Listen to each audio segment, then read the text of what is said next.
We got Suns Geek and Matthew Lissy on the pod tonight. The Suns take home. Actually, they were home, right? They take home another victory, 106-102. They avoid a 3-game losing streak for the first time. I think it was early in the season when they were 1-4. They started with a 3-game losing streak.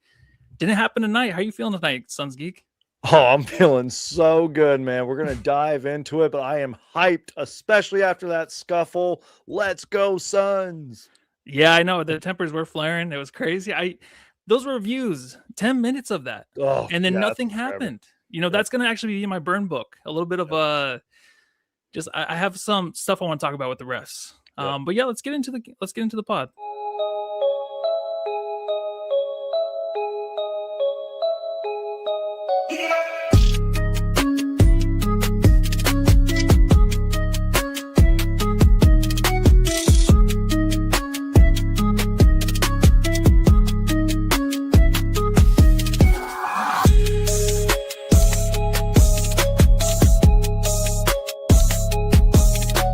Hey, you're listening to the Suns Jam Session podcast, shooting the shit about the Suns since 2019. 106-102. Without Devin Booker, without Jalen Green tonight, also without Colin Gillespie, the Phoenix Suns still hold on tonight, and they beat a New Jersey Nets. New Jersey Nets. That's funny. The Brookyln Nets. We're actually watching highlights. They were showing the New Jersey Nets game against the Phoenix Suns, and the question was, they were in New Jersey before. They went to the finals 3 times in a row, and they lost to the Lakers every time. Wasn't that it? Or I think was it was 2 times? Twice, but it felt like 3 times because they were really good in the early 2000s and kind of mid 2000s too. So yeah, they were. We'll call them the New Jersey Nets tonight. It doesn't matter because no one even knows they exist, so I don't think it fucking matters. That's one of my all-time favorite games, by the way. If you haven't seen that, go check out those highlights. That's one of the greatest games of all time. Yeah, you know what? I think every game back then is, especially during that era with Steve Nash, those are probably the best games. I mean, the high scoring doesn't look real because back then before HD, and we're like, what are we watching here? But you know what? They were scoring 120 points a game back then. But that gets me to my first question.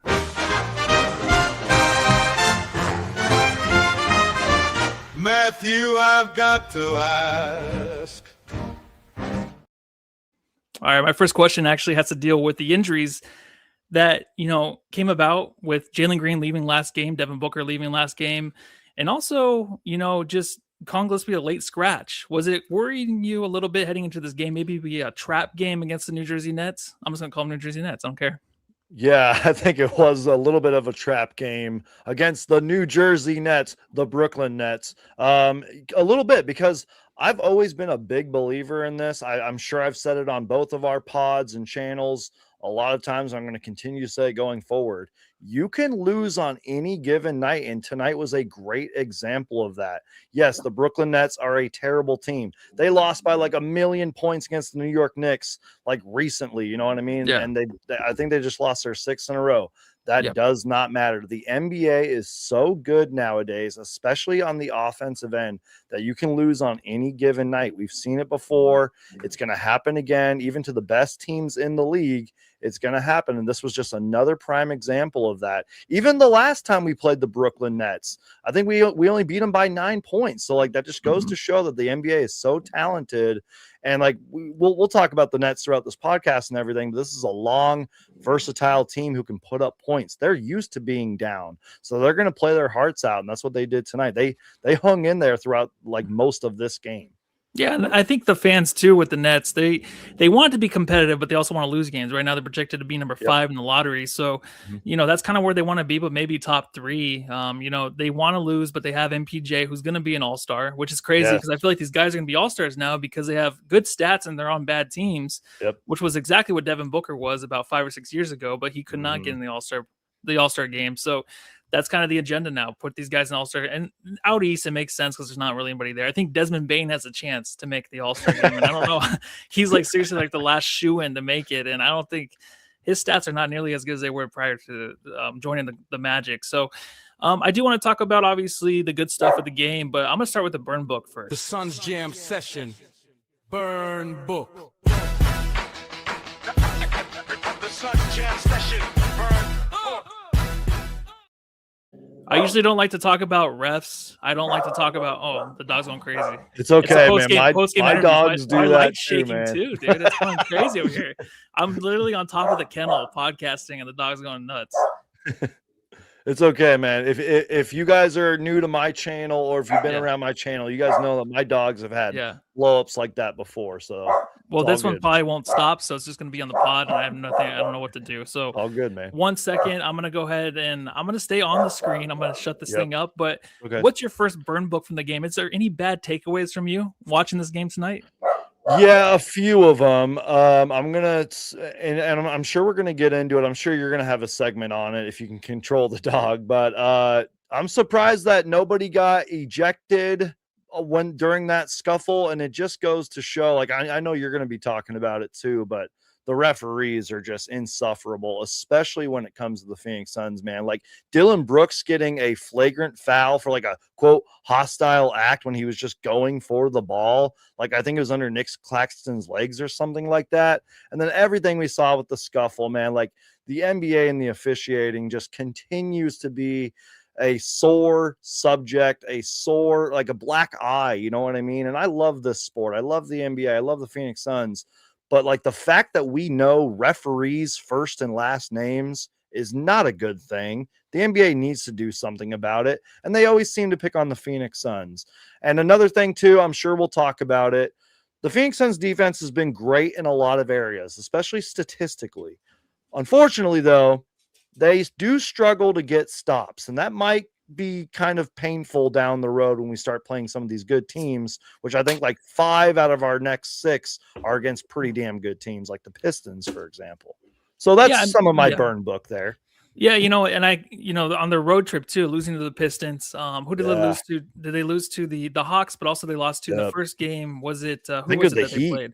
I think it was the Miami. Heat. Yeah, those were close games. They couldn't close it out, but you kind of felt like those are teams that they're better than right now in the power rankings, which I hate. They're number 6. I think they moved down in the ESPN power rankings, which is better than we all thought, of course, heading into this year. But they're also a team that's still trying to figure things out with injuries, the closing lineup. How is Jalen Green going to fit in really defensively with Devin Booker, which obviously I feel like those two can handle themselves pretty well. But in the end, I feel like this team needs that like 20-game stretch where they can show that they can go like on a 5-6 game win streak again, pull it back together and kind of bring us back in. Because tonight it might have been the 3rd loss in a row, and you really don't know how the fan base is going to take that. Like, are we going to kind of sink with the ship a little bit here and there until the injuries, till the guys come back from injuries, or else are we going to be okay and just know we have to wait this thing out? But luckily they did get the victory. But you brought up the refs. I did want to talk about too, just the reviews. Man, we sat through, like I mentioned at the beginning of the pod, we sat through the reviews of 5 technicals. The Suns got 1 free throw. Grayson Allen misses the free throw, but we're sitting there for 10 minutes. Nothing happens. He misses it. And I'm just like, what are we doing? Like next year, they have to do something with these reviews. I think they have to go away, just kick them aside. Maybe they have them in the last 3 minutes of the game, maybe. But all game long, everything's reviewed. Everything's a flagrant. I'm sick of watching him. I feel like if I went on a date with the NBA, the red flag really would be these reviews all game long and just heading into a timeout like the next 2 minutes. Like there's so many breaks. So I don't know if that's because they want to give these guys breaks throughout the game and just review stuff, have them kind of stay a little bit more energized throughout the game. But I can't stand it, man. Like I've been watching, I know I haven't been on the pod, but I've been watching a lot of basketball, holding the baby, just watching it at night. And I'm always just like shrugging, like, what are we doing? Like, why are we reviewing everything? I know it's part of the game right now. I know they want to stop fights. They don't want to get fined and all that stuff, these players. But right now, like, it's just not appealing to me. I hate it. I cannot stand it. And I feel like if you're Adam Silver and everyone's talking about a podcast so they can't stand it, just get rid of it. Get rid of the review, because obviously nothing happened. It was the technicals happened, but there was no points added. Just wait till the end of the game and just assign the flagrants or technicals. Like, I'm just sick of watching it, aren't you?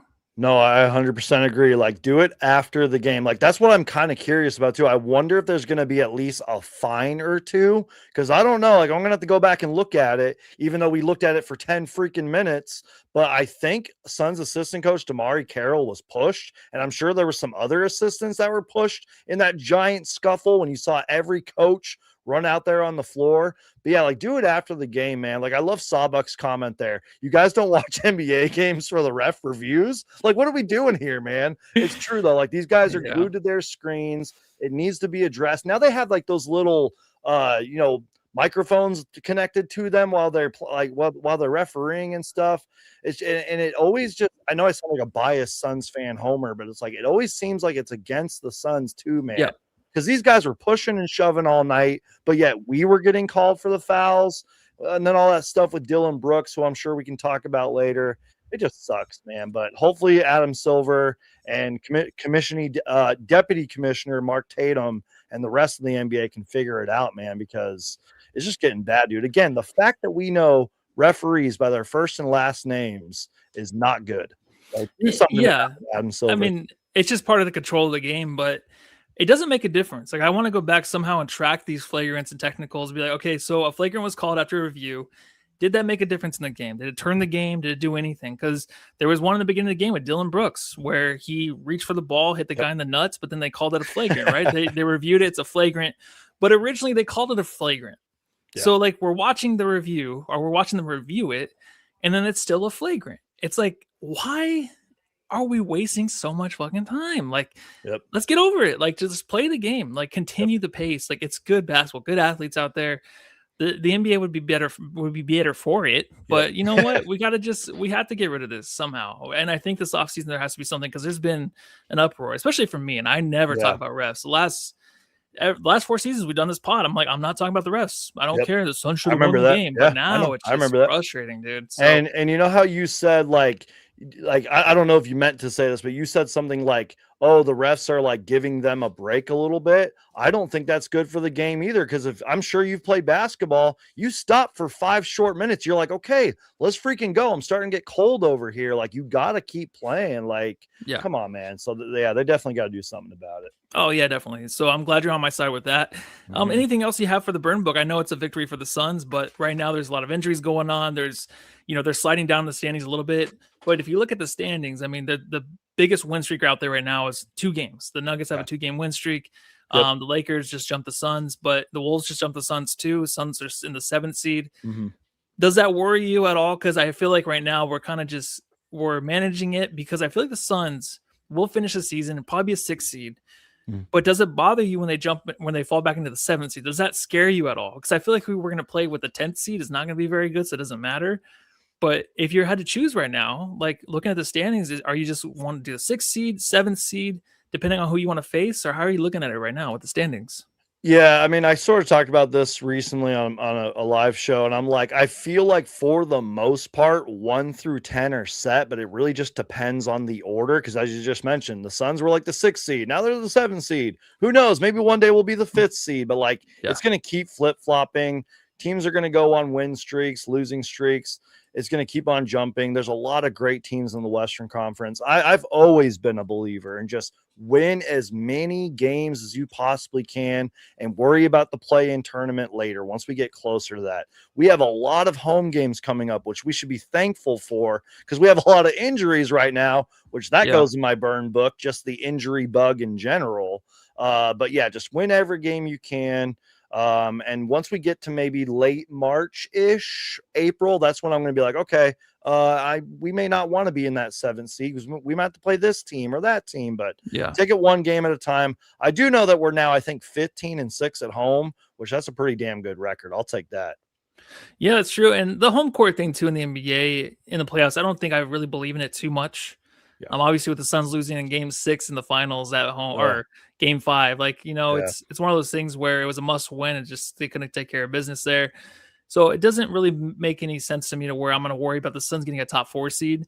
I think just getting into the top 6 is very important, but it's still very early. You don't know how these teams are going to turn around. Right now, the Clippers are one of the hottest teams that they're talking about, obviously with Kawhi Leonard playing out of his mind. But the Suns have just to worry about themselves, move on. Luckily, the injuries aren't too bad. They can get their guys back. But yeah, that's all I have from the burn book. And, other than the big zit on my chin, I think we can move on to the bright side. Tell me the bright side. All right, it has to start with this guy. Yeah, Mark Williams is a bad man. Yeah, ripping rebounds, blocking shots, playing like a madman. Yeah, crowd go wild when he raised that hand. Pain in the paint, that's the master plan. Bad man. The Suns did play the New Jersey Nets, so I think anything kind of you got to take with a grain of salt. But Mark Williams was one of the guys, a hot topic from Suns fans, Suns media, talking about getting him more involved in the offense. Obviously, tonight he has the option because you just have Dylan Brooks and you have him. That's basically the two guys at the roll with. Grayson Allen, that's your third guy. But Mark Williams tonight was 13 of 15. He had the 5 total rebounds. He had 1 assist, 2 tonight, but it's a 27 points tonight for Mark Williams. That's season high. This is kind of what you want to see from him, being more aggressive with the ball. But how do you think that plays into those guys returning? I know Jalen Green, let's just not worry about that because that might be more fragile. He might be playing every other game. Yeah. But with Booker coming back and Gillespie's, are they going to try to look for him to get more involved, give him the ball up top? Because I feel like he can be that guy.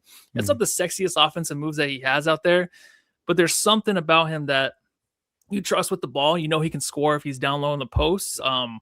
His energy is always high. So does he think he's that guy now? That's like a third option with those other guys returning? I mean, that's a fair question. I mean, I would like to believe that Mark Williams would believe in himself to be a third option, but like I've always been a believer in like get your big man the ball, but that's honestly kind of matchup dependent because if Nikola Jokic is out there or something, or like Joel Embiid, who I think's been playing great as of late, like, you know, sometimes we've seen Mark Williams kind of fade out in those games and like Oso finishes those games, for example. But sort of matchup dependent. But like, and like, you know, you did mention it, like it's the Brookyln Nets. You got to take it with a grain of salt. But I loved what I saw tonight. And I'm glad you mentioned the 1 assist because that was part of my bright side. Was that 1 assist was on a really good defensive play. Mark Williams stole the ball, hustled down court and found Royce O'Neal for the dish, and Royce O'Neal scored. So glad that you mentioned that. But yeah, he was doing great out there, man. First possession of the game, took it to the paint and just tried to score the ball. He had a couple of lobs tonight. He was just doing everything out there, man, just being a bully in the paint. But to kind of answer your question, I think it's just matchup dependent. It depends on who we're playing. There's going to be nights where Mark Williams will have great games like this against better teams, and we've seen that because even though it was against the Brookyln Nets, this was arguably his best game as a Sun, if not top 5 best game as a Phoenix Sun since he's been with us. And I think tonight was his 42nd game played. I think his career high is only 44. Someone fact check me on that. I could be wrong about that. But since we're talking about the injury bug earlier and all that, it's really great to see him healthy and just playing well, playing such a productive role, producing out there, being a good leader, and just being like, we've seen it a few times this season where he hasn't blocked the ball. He's ripped down the ball. I don't think I saw DeAndre Ayton do that much. Just saying. No, I haven't seen that since MJ did it with the Wizards. When he was back on the Wizards, I remember him grabbing a block I think it was off the backboard. And like you don't see that ever. And it's smart, right? I always think about that too. Like, why swat it out of bounds when you can just grab it? I think it's obviously something that the fans get up for, but I get up for the guy grabbing it as an offense or a defensive rebound too at the same time. Like, it's something that gets the flow of the offense going, picks up the pace, you know, catches the defense on their heels. Like, it's a perfect way to kind of end the defensive possession, just grabbing the block. Like, if you can actually do that, you have the hands for it, the grip. Why not? And I'm going to go to a little chat here, $4.99, donated to in the super chat. Thank you very much. Parker Hines, 3796, the year he was born. Rather get a lobotomy than those refs ref another game.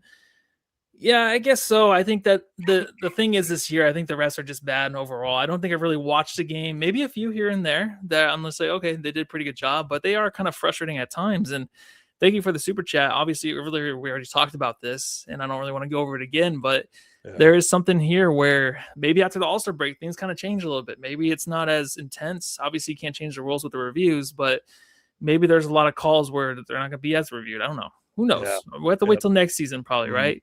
Who else do you have in your bright side, man? I know we start off with Mark Williams, but is there another player that really caught your eye?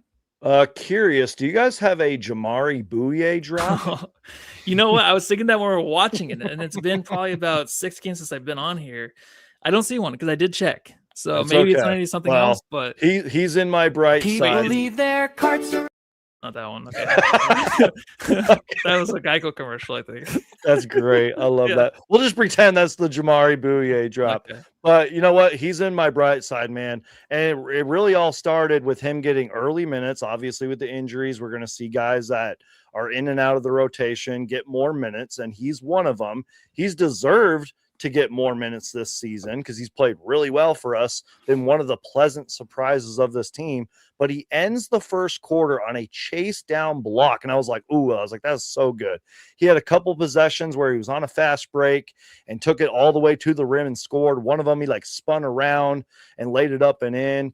He can hit big shots. He's really quick, really flashy. I've seen some people like on Twitter say like he reminds me of like Ish Smith, who was one of my all-time favorite Phoenix Suns, or Leandro Barbosa, who was one of my all-time favorite Phoenix Suns. Like he's a fast, quick guard, little explosive, more athletic than he looks, and can shoot the ball to an extent too. So he played really well. I mean, I know he only finished with 10 points, but he also had 3 rebounds, 1 assist, and like I mentioned, the block and a steal. So this guy keeps deserving minutes, man. I don't know what his contract looks like, but I think that he deserves to stay with us. And that's a conversation for another time, another podcast, but he's been so good for us, man. Yeah, I mean, he's been a very confident player. I think if you look at this whole lineup, you know all these guys are very confident in what they do, and they have their own skills that they really hone in on. And he's one of them. Like, he knows what to do with the ball. I mean, a few times here and there, he might be a little bit careless with it, but I think they all get that way. But he believes in himself to finish at the rim, and that's very, very important. Like, even if there's guys deterring his shot, like he can get a shot over pretty much anybody if he wants, uses the glass really well. So you want to see that in your backup point guard. Because obviously with the injuries happening, you have to rely on a guy. And I think the 10 points were big. I feel like he had like a 20-point game. Like I was surprised he only had 10 points because I feel like he played so well. Felt like that. But always a shout out to him. I love his game so much. It's just like Livers, who is just in and out of lineup. Like he's like Isaiah Livers drives me nuts. He's like the guy you work with. That's just so fun to be there. And like he's a great worker. But then he just misses like every other day at work. It's like, where is he? Oh, he's sick. Yeah. Oh, he like twisted his ankle like getting out of his car. So he's gonna be in a few weeks. It's like, where is this dude? Because I love that guy's energy. Obviously he played well last game, but those two guys I love, and I don't think I've ever liked a team this much, this deep. Like it's been obviously one of my favorite teams so far. But for me, really, with the good stuff, you know, I have just one more thing. I think in the first half, the Suns, they had just the 9-point lead over the New Jersey Nets, but, you know, they were 2 for 10 from 3, which was not that great, but they didn't have to rely on it because, you know, they forced 10 turnovers. They had 14 points off turnovers. So I don't know if that's really just the Nets just doing what they do, but the Suns defense at times, especially at the last, I think it was the second to last possession from the Nets before MPJ shot the 3 and missed from the corner. Where they forced this guy. I don't even know his name. I don't care. It's okay because they got like 5 rookies and a whole bunch of young players. It's okay. And that's the thing when we play them. I'm like, I feel like they keep changing names every time I watch them. So, but no, he threw it behind his back and just kind of threw it out of bounds, or it was stolen. But just plays like that defensively, where you know it's behind Jordan Goodwin, a guy that's unstoppable defensively, where you know you can't block him out with any kind of screen. He kind of gets through in and out of guys defensively, where he's forcing the bad shot, forcing the bad pass, and you know it's incredible what that guy can do. But tonight's game was something that was much needed, a win, a victory over the Nets. Was there anything else that you took from this game that was good? Yes, I need you to play the Grayson Allen drop. Okay, I should have had that one ready to go. Let me tell you a little story about a guy who shoots threes. Everyone hates him because he's a dookie. He's pretty underrated if you're asking me. His name is Grayson Allen. Grayson Allen. Grayson Allen, man. We do not win this game without Grayson Allen, man. And I think one reason we won this game was actually kind of late in the game. There was actually, I believe, 2 plays. One was just a simple lob pass to Mark Williams, and I think that might have put us up by 2 or 4, but it was like sometimes those like lobs get the crowd up and kind of get your team hyped up, and it was just a simple lob to Mark Williams late in the game, and then he had like a late shot. I think it was like a spin move where he just kind of laid it up and in. And I remember tweeting it out right after that. It was like a clutch shot. It helped win us the game. I was like, and that's another reason why you don't trade Grayson Allen, man. Like he hits those big, tough shots. We all know he can be a sniper from 3, and he's been great for us all season long. 34 minutes tonight, 18 points, 7 for 11 from the field. Only 2 made threes, but again, like the Phoenix Suns only made 5 threes as a team, which maybe we can talk about that later. But still, 4 rebounds, 6 assists, a little bit of playmaking sprinkled in there, and 1 steal. Played big minutes out there, hit some tough big shots. Did you see that one shot where he like was kind of on his pivot foot? I don't know how he like didn't get called for a travel, but he like kind of spun around and just kind of threw it up off the backboard and laid it in. I was like, he's hit a few shots like that during his son's career and this season where I'm like, how did you make that shot? How did you not get called for a travel or whatever? Yeah. He just continues to hit big shots, continues to play well. And, you know, I don't know how long Devin Booker is going to be out. Come back soon, Devin Booker. But Grayson should continue to start and continue to have big games like this. So he definitely makes my, you know, the Suns positives tonight. Yeah, what is the travel anymore? I think they kind of just adjusted that. So there's been a lot of that this year. Yeah, I think the rules have kind of changed. I'm not sure. I'm probably wrong about that, but a lot of them, they do look like travels. Nothing's being called. But as long as they don't call them on the Suns and the rest of the league, it's all equal. I'm okay with it. Also, just tonight, I mean, Dillon Brooks, obviously, he played very well. He was 2 for 5 from 3, 9 for 15. He had the 26 points tonight. Yep. You know, he had the flagrant early that I talked about. So I think that obviously he has a target on his back from a lot of refs, and that's just the way it's going to be. I mean, he kind of presented himself this year as that guy. He hasn't been as threatening. I think it takes a lot of energy to be that every night, but he's been a little bit more just low key defensively. He's been nonstop, obviously, but he's hitting big shots, hitting big threes. Big ugly daggers with that ugly shot. I think is ugly. Sorry, a lot of people like it, but I think it looks horrendous. I do think that, you know, filling the role of Devin Booker is huge, and I think he can be the guy to step up. He's always going to take the shots. He might be 2 for 10, but only the 5 threes tonight, that's pretty nice. He wasn't really forcing it. Your thoughts on Dillon Brooks tonight? Yeah, calm and in control. And I've talked about that on this podcast and on my show. Like when Dillon Brooks is calm and in control, like he's going to score a lot of points. And with the injury bug that we currently have, we're going to need him to score a lot of points. And, you know, even during that scuffle, he was smart. He laid down. He didn't really get involved until later because that's how much that scuffle had escalated. And yeah, like he's going to be chirping and barking at the refs and all that. Like I saw him a lot, like doing this tonight, like what the heck? Like I didn't do anything, blah, blah, or whatever. But like, that's fine. Like sometimes you need that fire, you need that energy. But he played really good tonight, man. Like you already read the stats, 26 points in 34 minutes. But really for me, it's the 9 for 15 shooting.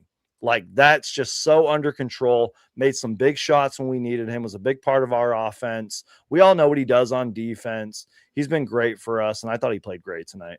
He's been adjusting too. It's not really adjusting his play as much as just his attitude and taking really the right shots, right? We've always had those games where we think, hey, can you chill out on this, and that? But he's always made the necessary adjustments to really kind of get back on track and not be kind of in the back of our minds as a guy that might hurt us down the line. He's had a few games here and there where he kind of cost us a few victories, I feel like, but he's kind of turned it around and he's not being that annoying threat to us winning a game. He's a good solid, upvote for the Phoenix Suns. And I think that's the most impressive thing. He's just continuing to be more of himself, but it's not threatening the team. It's just really not right now. And I think if the Suns do lose like 4 in a row, 5 in a row, you start pointing fingers. And I feel like he would have probably been the first guy, obviously, even if he's not losing these games, just because I feel like he might be a scapegoat to some fans and some guys in the media or something like that. So it's not going to happen this year. I don't think we're not going to have to worry about that guy, obviously. So, you know, I think it was overall just a great game. Did you have anything else before I get into subreddit stakeout?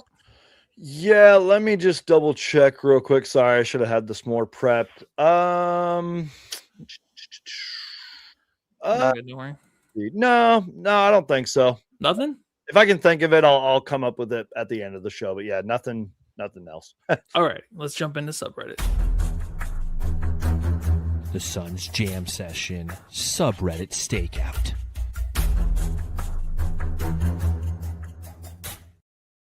I was in New Jersey and I was by myself because I actually are in Brookyln, but I was looking at the subreddit and there's a lot of fans there that are actually looking forward to them tanking. So it's fun to tank, at least some guys said, keeping victories theoretically within reach. So I feel like it's like the Suns before when we were tanking kind of in a way, but you wanted to see some kind of improvement, which is the hardest thing because everything's just gonna be blown up next year. Like there's nothing to hold on. Like even MPJ might be gone. Who knows? You know what I mean? Like it's just like either you're winning or you're losing. And when you're losing, things are gonna just turn around quickly. Hopefully next season for the Nets.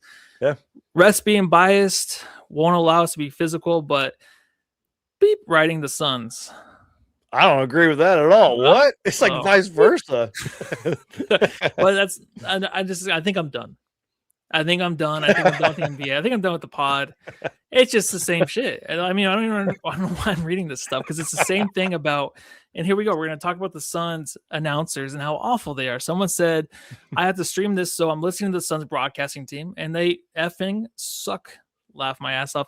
They are so biased, and they keep calling Igor the rookie Shire is pissing me off. So I don't know who Igor is. Obviously, I know. I'm sorry, you got like 100 new players and 5 new rookies. Come on. Yeah, and someone said on the back end of that, I turned the sound off. They are really bad. So they get a lot of flack, and I always talk about how much I love them, and I don't like anybody else. So maybe we're just biased. We are probably biased about them. There's talk about Claxton, and I thought Claxton was a more physical player. Obviously, their starting center, and he's a guy that I always wanted the Suns to trade for. But someone said he was soft tonight. After that foul by Dillon Brooks, that was a flagrant. He got hit in the nuts, and he didn't do anything about it. And they were talking about how come he didn't stand back up to Brooks. Maybe because it was an accident? Not sure. So I think that's kind of a clue to the refs, like, hey, it was an accident. So yeah. I don't know. And there's a talk about Dillon Brooks being a Draymond Light, playing thug ball. That's, I guess, what he is now, right? He's a Draymond Light player. I don't know. He's not. Draymond's so different though. He choreographs the whole offense and stuff like that. I know they have the same kind of attitude, but he's a way different kind of player, don't you think? Yeah, I wouldn't really compare. I would maybe compare the old Dillon Brooks to Draymond, and that would be a comparison, not like they're the same player or anything, but not this season's Dillon Brooks, because this Dillon Brooks is a completely different person, different player, and I'm glad he's on our side, man. And that's what Devin Booker said at Media Day too. He was like, I'm glad he's on our side. Glad we don't have to play against him. So. Yeah, that's the easiest thing to say because it's totally 100% true. It's true. I don't know. I sound like Christopher Walken there. I had one more too, and this I think could have been written throughout the whole game. It talked about MPJ saying, get him the ball and step out of the way. These back-to-back stupid turnovers. So I think that was kind of just the recipe for success for the Nets, not giving him the ball when it's needed. Like, not sure what they're doing. They're throwing the ball out of bounds most of the time. So, yeah, a lot of stuff. I'm surprised they have such a harsh fan base right now, but that was a subreddit stakeout. The Suns Jam Session subreddit stakeout.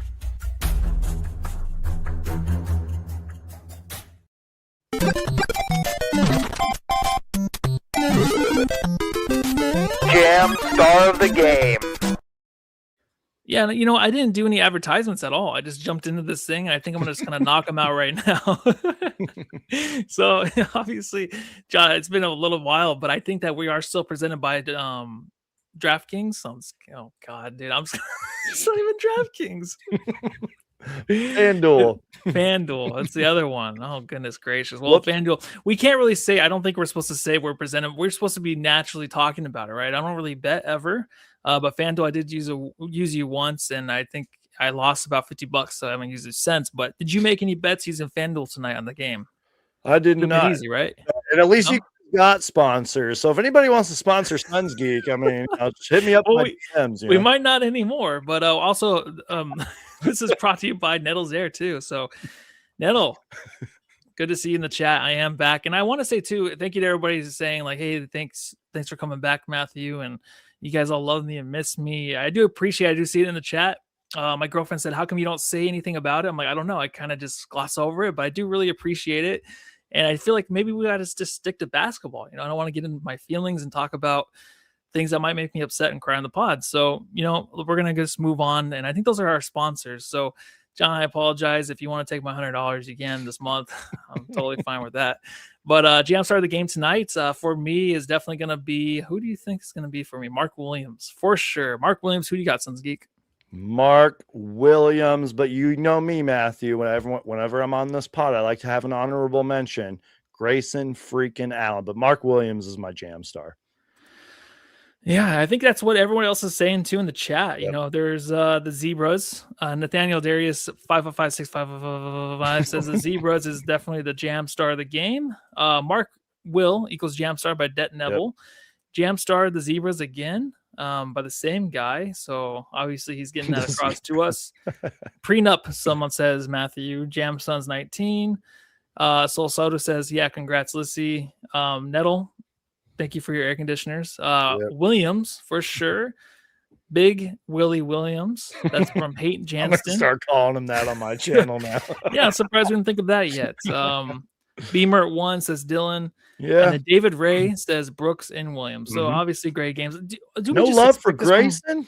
Come on, guys. 18 points is maybe just not that great, I guess, for some people. But being the third option, I think that's killer. So, but we only scored 106 points too. So, right. All right. Well, next game we have the oh goodness gracious, they are playing Thursday night, and the Pistons, man. The Pistons. Thank you so much. Yeah, the Detroit Pistons are coming to town, and it's a revenge game, right? The Suns actually had a chance, I feel like, to win that game. Do you feel with these power rankings coming out, the Suns are, I feel like, our top 4 team when healthy, top 5 team in the NBA? Not saying they're going to win anything, just during the regular season. They're a top 5 team. You don't want to play them. They can beat anybody, but maybe a few teams out west. Are the Pistons one of the teams that really can give the Suns struggles if they were to play them in a series? I know they're in the East Coast. Yeah. But this team, do you think they can actually match up well, or how do you see the game going down Thursday night?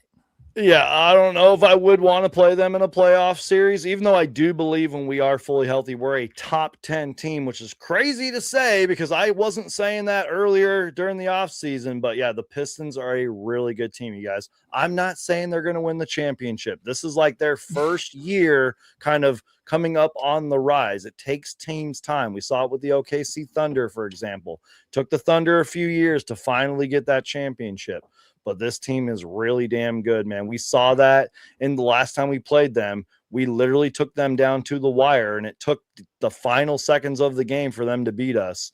They showed a graphic on the broadcast, man. They are 31-11 currently. They're 8-2 in their last 10 games, and Cade Cunningham is clearly an all-star. His last 4 games, he's averaging 18-9 on 42% shooting. But they're kind of like us, man. They have a lot of weapons on their team. They're well coached. It's going to be a tough game, man. So I can't wait to see what happens with that one.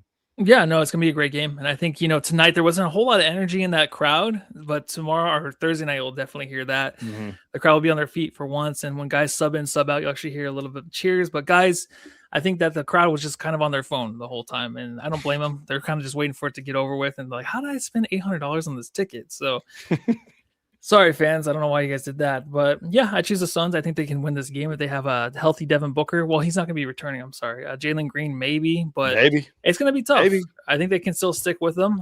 Maybe pull out a victory by 1 or 2 points. But until then, I think, Suns, if you have anything else, you want to tell everyone where to find you? Obviously, if you're watching this pod, you have to know exactly what's going on and who he is, right? Yes. But before I talk about myself real quick, one final thing.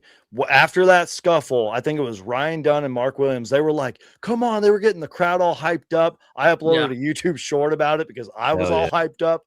Dude, that was like one of the moments of the season right there. That would have never happened with last year's team. Let's go Suns. The fans started chanting that right after. That's the energy and the Suns culture of this team, as John hops in. So yeah, that's my final thing. But if you guys are new to my channel, if you're watching this podcast for the first time, I am Suns Geek. Been covering the Phoenix Suns on my channel for many, many years. If it has to deal with the Phoenix Suns, I'm going to make a video about it. So make sure to subscribe. I'm on this podcast a lot, and I'm thankful to be on this podcast a lot. And I hope we can do many, many more shows together in the future. Yeah, definitely. So yeah, John, the ghost of John. Obviously, John is tending to a baby, so he hasn't been on the pod about 6 or 7 games. But John, thank you. Welcome back. How are you doing? Fantastic, man. We got the win, huh? Yeah, you look slim. Did you trim your beard or something? I did. I brought the beard down a little bit, Yeah, it looks good. I had to look good for Sexy Rexy tonight, man. Yeah, how did that go with Rex Chapman? Bright side night. Yep. Any want to give us a review? Yeah, it was fun. Great crowd there. Good, quiet. Excuse me. Very, it's very been a while. good. It's been 6 or 7 games. Yeah. It it was a very engaging conversation with Rex Chapman and some quality insights, and just, I don't know, what made today very unique. Dave King's Brightside Night obviously going on. It's the 2-year anniversary of Dave King passing away. And so like his sister was present, some people that he worked with in the past were present, and so it was kind of emotional, at least for me, at the front end of it. And then obviously having Rex come in there and just, again, just quality conversations, good insight as to what this team is, how this team is, and then to see them go out, and a lot of the things that we were talking about were personified on the court tonight, right? I mean, the way that this team fought, and this is a good win. This is a tough win. This is a team that we were kind of doing a good job of taking care of, and then they fought back, and then that scuffle, as Suns Geek we mentioned, occurred, and the place was going nuts, and then the place wasn't going nuts because it was a fucking 15-minute review, and I'm tired and I got to get home. But it's it's just one of those things where overall, just a quality win, much needed for the Suns, because we know that there's an uphill battle that lies before us with Detroit and Cleveland on back-to-backs upcoming. So, yeah, no, much needed. Did you say the whole game too, to the very end? Yep. You had to in this one. Yeah, I know. But I was just thinking, I'm like, I kind of figured they're going to pull away with the victory, but the crowd did stay there, and I guess they had to. Here's what's funny, though. They said it was a sellout. That place was not a fucking sellout, dude. Really? That place, it was empty in there. I've noticed that too. I've heard them talk about that. They're like, sellout crowd, this number. I'm like, that. They're like, they're not sold out. I'm watching it from my couch. I'm like, they're not sold out. I went to the Wizards game. Like, there's no way this is going to be busy. We went to our seats and the whole place was packed. I'm like, this is so. It's because they're Wizards. Tickets were cheap. Plus, everyone from Washington probably lives here too. So that's the thing. No one from New Jersey moved here, right? New Jersey Nets. That's why I've been calling them the whole pod. And I think I missed a few of our sponsors. So if you want to go back and just overdub it, John.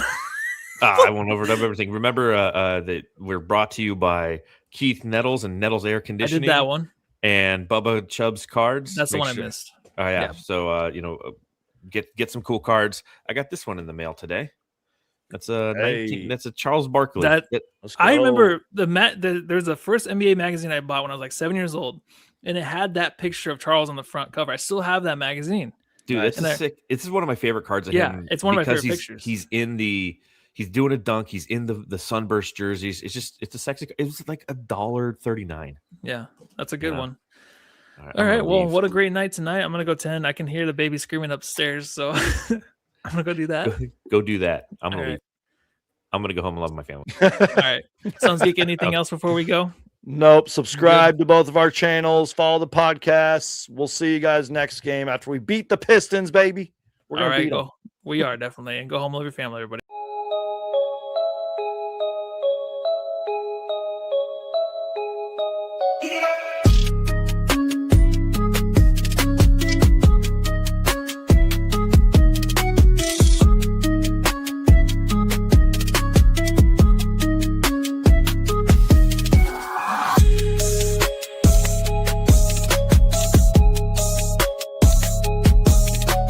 Hey, you're listening to the Suns Jam Session podcast, shooting the shit about the Suns since 2019.